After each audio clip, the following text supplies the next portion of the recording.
책으로 만나는 가을 개병 문화 김영현입니다. 사람은 누구나 자신의 존재 근원이 있어 태어나는데요. 자신의 혈통과 뿌리를 알려주는 것이 바로 성씨입니다. 하지만 성씨의 의미와 그 유래에 대해서는 대부분 잘 모르고 있는데요. 오늘 이 시간엔 중국 성씨의 기원과 삼항오제를 통해 성씨의 역사와 그 혈통의 중요성에 대해 알아보도록 하겠습니다. 책에 대해 소개해 주실 분 자리에 모셨는데요. 이 책의 저자시죠. 상생문화연구소 김선주 박사님이십니다. 안녕하세요, 박사님. 안녕하세요. 네. 다문화 사회인 미국에서는 유전공학을 뿌리찾기에 이용하고 있다는 기사를 본 적이 있어요. 사람은 자신의 근원을 찾고자 하는 것이 본성인 것 같은데 이 책은 그런 의미에서 우리 각자의 근원을 찾는 데 중요한 지침서가 될 것 같습니다. 이 책은 어떤 내용을 담고 있는지 소개해 주실까요? 예. 네, 이 책 중국 성씨의 기원과 삼항오제는 한민족의 뿌리 역사를 밝히고자 하는 의도에서 기획된 것입니다. 사람은 세상에 태어나면 누구나 성을 갖게 되고 그 성씨의 근원을 거슬러 올라가면 그 뿌리에 이르게 됩니다. 그래서 성씨의 근원을 추적하여 한민족의 기원을 찾고자 하였습니다. 근데 여기서 의문이 생기는데요. 그런데 왜 중국 성씨의 기원을 주제로 하면서 그것의 원인은 되는 한민족의 기원을 찾는 것인가 하는 의문이 당연히 생기게 됩니다. 네. 중국은 문헌상에서 가장 먼저 성이 기록된 나라입니다. 그리고 그 중심에는 삼항오제가 있습니다. 이 삼항오제는 중국의 시조로 추앙받는 존재로서 그런데 그 가운데는 동이문명의 선구자로 인정받는 인물도 있습니다. 그래서 그 삼항오제를 중심으로 중국 성씨의 기원을 찾아보면 동북아 성씨의 기원에까지 연결될 수 있다고 보여집니다.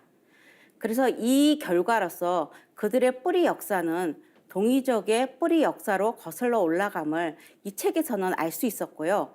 우리가 동이족의 시조라고 보는 복희, 신농뿐만 아니라 우리가 지금 현재 중국 한족의 시조라고 여기는 황제와 그 후손들도 동이족과 밀접한 관련을 갖게 된다는 것을 알 수 있었습니다. 즉, 삼항오제로 거론되는 이들 대표적인 인물들은 모두 동이문화의 주인공으로 동방 한민족의 위대한 성인들이라는 것을 알 수 있었습니다. 우리나라 성씨의 대부분이 중국에서 넘어온 것으로 알고 있는데요. 이 성씨 시조가 우리 조상님들이라는 말씀이시네요. 내용이 참 흥미진진할 것 같은데 그렇지만 요즘 들어 이 자신의 혈통에 관심을 갖는 사람들이 적은 것도 사실이잖아요. 우리가 이 성씨의 기원을 알아야 하는 이유가 무엇일까요? 네, 우리가 성씨의 기원을 알아야 하는 이유는 한마디로 뿌리 역사를 바르게 알기 위해서입니다. 인류는 누구나 자신의 존재의 근원이 있어서 태어나고 있는데 우리는 우리 자신의 근본 뿌리 역사까지도 지금 제대로 알지 못하고 있습니다. 지금까지 진행되고 있는 중국의 중화주의 사관과 일본의 식민사관에 의해서 역사 왜곡들이 자행되어 왔고 결국 우리는 우리 자신의 역사를 잃어버렸고 근본을 상실하였습니다.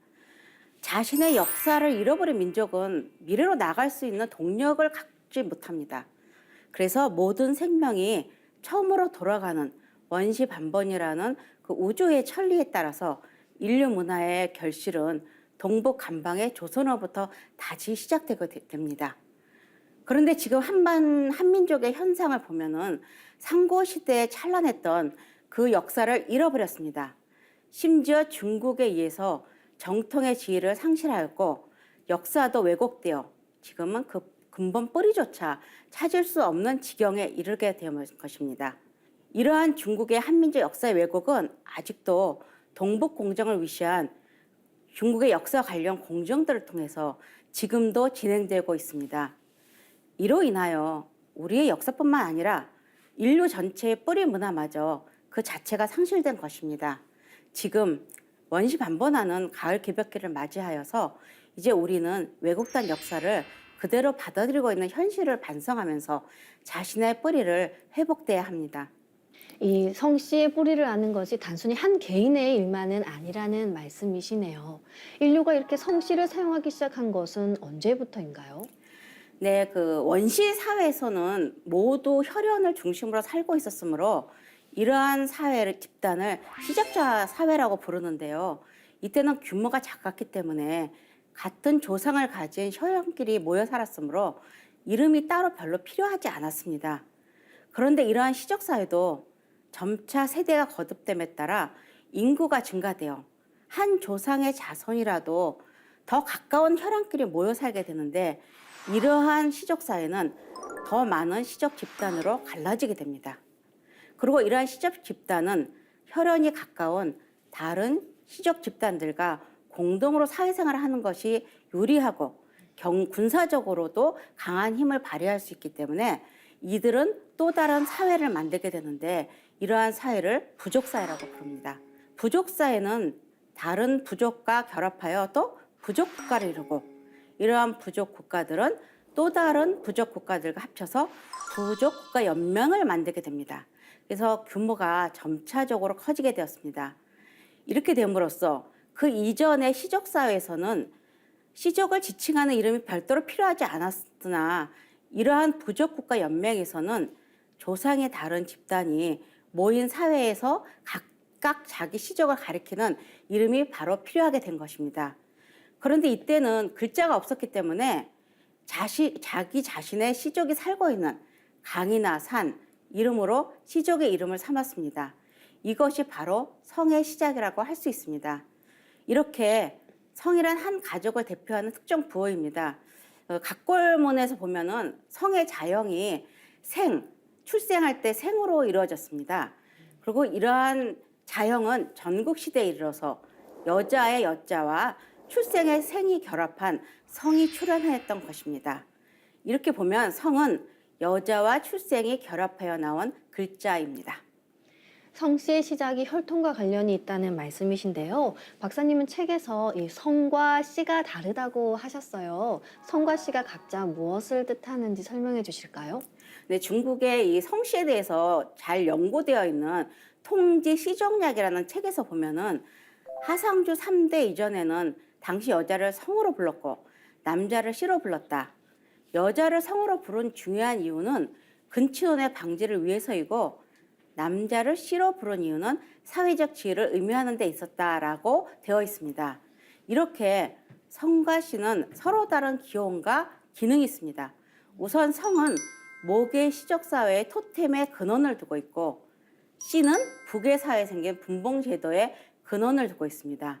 결국 성은 혈연을 나타내는 것이고, 씨는 권력을 상징하는 것입니다.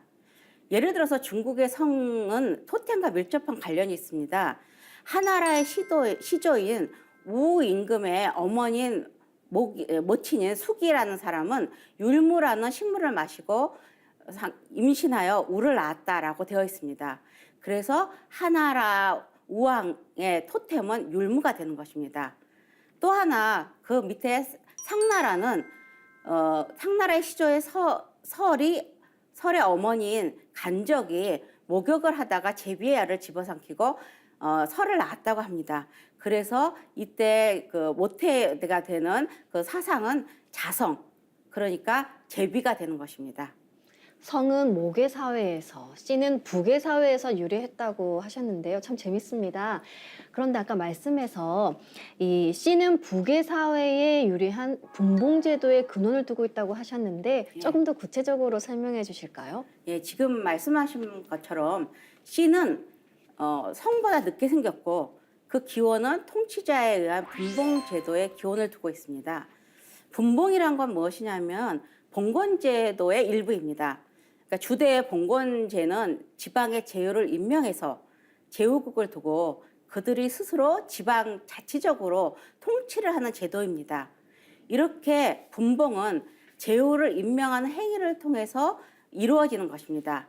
그러니까 즉 씨라는 것은 분봉받은 제후에게서 생겼게 되는데, 주대의 천자가 제후에 출생한 지명을 따라서 성을 주고 분봉된 지명을 따라서 씨를 명하였습니다. 같은 조상의 자손이 번성하면서 몇 개의 분파로 나누어짐으로써 그 자손들은 원래 성을 갖고 있는 것 외에 새로운 호칭을 만들어 삼는 것이 바로 씨가 되는 것이죠.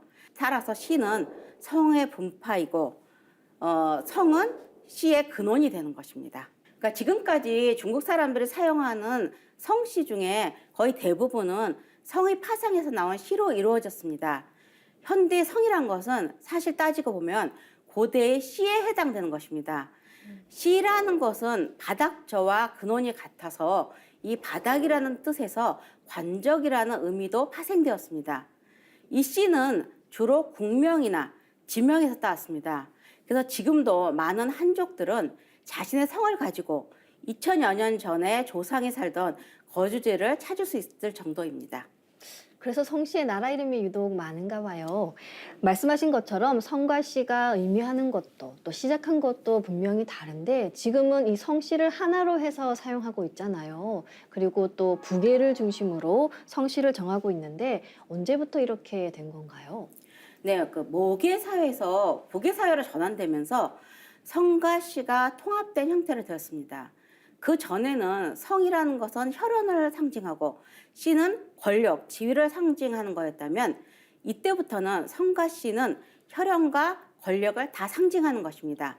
그러니까 성과 씨가 통일되게 된 것입니다. 그리고 출신 지역은 본관의 형태로 분화하게 됩니다. 그래서 지금은 성씨는 혈통을 나타내는 말이고 본관이라는 것은 조상 또는 본인의 출신 지역을 나타내는 말이 되는 것입니다. 이제 중국의 경우를 이제 나눠서 보면은 성과 씨의 구분은 선진 시대에만 국한되었고 전국 시대 이후에는 성을 그냥 씨로 삼고 성과 씨는 하나로 통일되었습니다. 중국에서 선진 시대에는 귀족만이 성과 씨를 가질 수 있었습니다.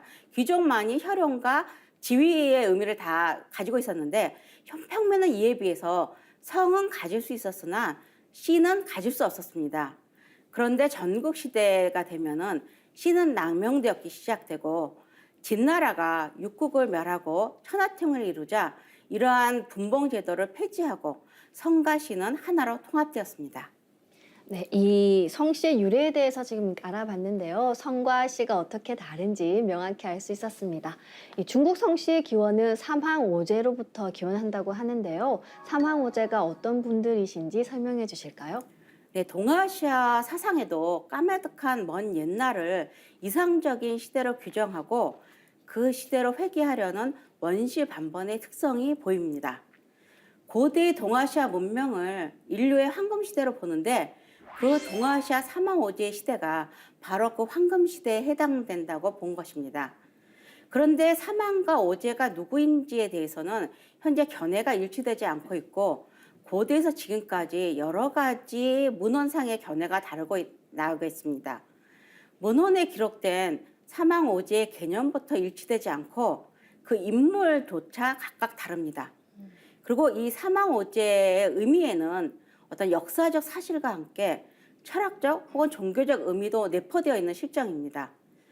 전국시대 말에 되면 전설적인 제왕을 3명 혹은 5명으로 정리하는 그런 생각이 나타나기 시작하였으며 이와 더불어서 천황, 지왕, 인왕 등의 사망설도 나타납니다. 이는 당시에 천지, 인의, 삼재로서 생각한 철학적인 생각에서 나온 것입니다. 한대 말이 되어서야 수임, 복희, 신농, 여화 등 이러한 사람 중에서 3명을 뽑아서 사명으로 하였다는 설이 나오고 있습니다.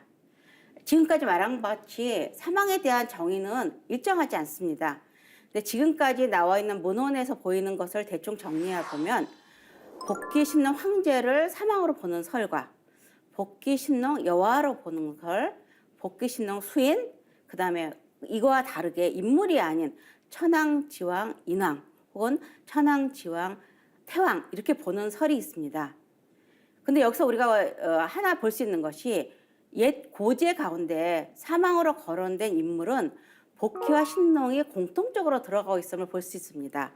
그리고 이 외에 당시에 중요한 인물이었다고 생각하는 황제와 여화, 수인, 추궁 이런 사람들이 거론되고 있습니다.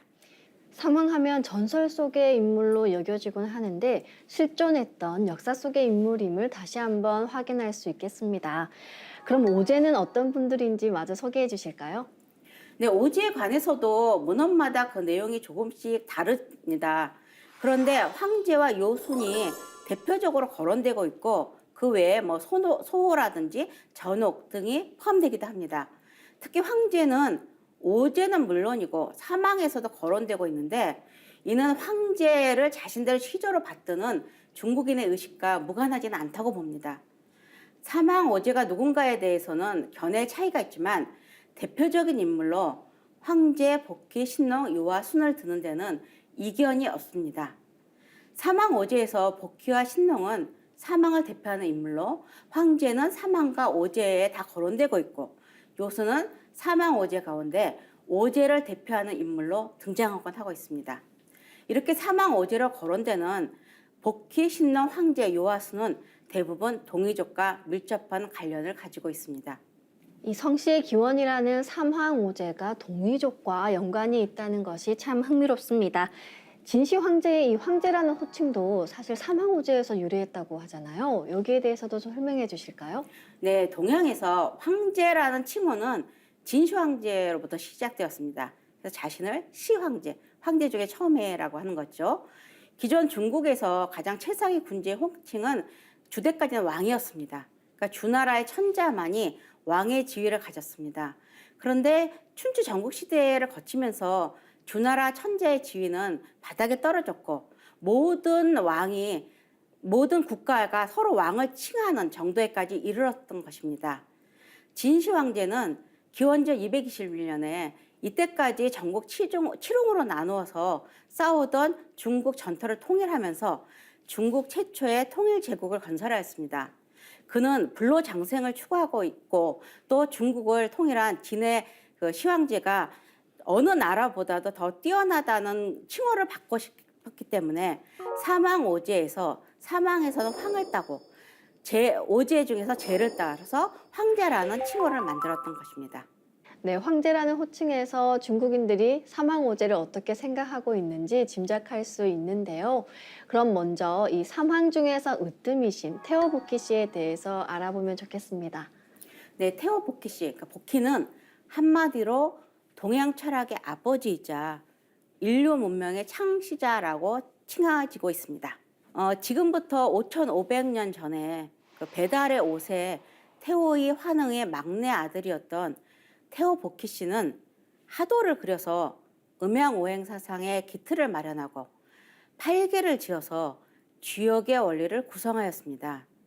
이렇게 복희는 이미 5천여 년 전에 배달시대에 인간의 생활 문명을 크게 진작시켰던 문명의 창시자입니다. 또한 우리와 굉장히 연관되는 것으로서 팔계의 창시자로서 태극기의 시조이기도 합니다. 마땅히 선천 문명의 조종은 태호복희 씨라 하신 상제님 말씀처럼 태호복희 씨는 인류 문명사에 참 많은 일을 하셨는데요. 아까 말씀하신 것처럼 우리나라 태극기를 그리신 분으로도 유명해요. 여기에 대해서 조금 더 설명해 주실까요? 인류의 문명사적 견지에서 우선 들 수 있는 업적이 바로 역과 팔계를 만들었다는 것입니다. 복희는 팔계를 지어서 주역의 원리를 구성하였고 또 역의 기본인 팔계를 창시하여 우리나라 태극기의 건곤감리가 여기에서 유래하였습니다. 복희가 팔계를 지었다는 것은 주역 개사하전에 자세히 기록되어 있습니다. 이에 의하면 복희는 황하에서 나온 용마의 등에 있는 도형을 보고 하도를 그렸고 이를 바탕으로 천문지리를 살피고 만물의 변화를 고찰하여 팔계를 지었다고 합니다. 이 도표 하나에서 음양오행 원리가 나오고 공간과 시간의 순환 원리가 나온 것입니다.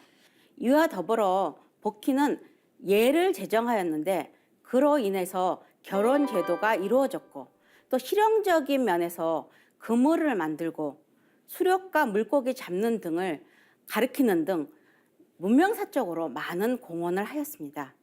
이 복희가 만든 팔계는 천지 만물이 끊임없이 변화하는 그 자연현상의 이치를 담고 있기 때문에 오랜 세월 동안 동북아 아시아인의 전반에 걸쳐서 그 삶과 역사에 영향을 끼쳐왔다고 할 수 있습니다.